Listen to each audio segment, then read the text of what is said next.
أعوذ بالله من الشيطان الرجيم. بسم الله الرحمن الرحيم. والعصر إن الإنسان لفي خسر إلا الذين آمنوا وعملوا الصالحات وتواصوا بالحق وتواصوا بالصبر. پناہ مانگتا ہوں میں اللہ کی شیطان مردود سے، شروع اللہ کے نام سے جو نہایت مہربان اور نہایت رحم والا ہے۔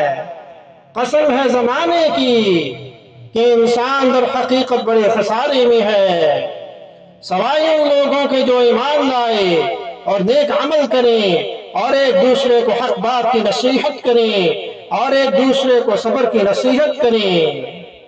سورۃ العصر قرآن کریم کی بہت ہی مختصر صورت ہے کہ صحابہ میں سے دو شخص ایسے تھے کہ جب وہ آپس میں ملتے تھے تو اس وقت تک جدا نہ ہوتے جب تک ان میں سے ایک دوسرے کے سامنے سورۃ العصر نہ پڑھ لے۔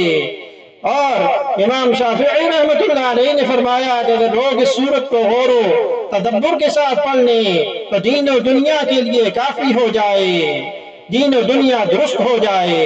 تو اس صورت میں اللہ تعالیٰ نے زمانے کی قسم کھا کر فرمایا کہ انسان بڑے خسارے میں ہے، مگر چار لوگ اس سے مستثنیٰ ہیں جو ایمان، عمل صالح، دوسروں کو حق کی نصیحت، وصیت اور صبر کی وصیت کریں تو دنیا کے خسارے سے اور وہ بچ گئے۔ تو اس میں حق بات کی نصیحت کرنا اور صبر کی تلقین کرنا، مفسرین نے اس سے یہ بات فرمائی کہ اس سے مراد ایک تو نیکی کا حکم کرنا اور صبر کے معنی میں تمام گناہ اور برے کاموں سے بچنا مراد ہے۔ امر بالمعروف اور نہی عن المنکر پر عمل کرنا وہ بھی اس صورت میں حکم دیا گیا۔ تو اس کا مجموعہ یہ ہوا کہ ایمان، عمل صالح جس کو خود اختیار کیا اور اس کی تاکید و نصیحت دوسروں کو کرنا ٹھہرا، اور ایک اعتماد یہ ہے کہ حق سے مراد اعتقاد حقہ لیے جائیں اور صبر کے مفہوم میں تمام اعمال صالح پابندی سے ادا کیے جائیں اور اس سے برے کاموں سے بچنا بھی ہے۔ تو اللہ پاک ہمیں عمل کی توفیق عطا فرمائے، کیونکہ انسان جو وہ نیک کام تو کر لیتا ہے لیکن برائی سے رکنا یہ بھی ایک مشکل کام ہے۔ تو اللہ پاک ہمیں گناہوں سے بچائیں، کبیرہ گناہوں سے بچائیں اور دوسروں کو بھی گناہوں سے روکنے کی ہمیں توفیق عطا فرمائیں۔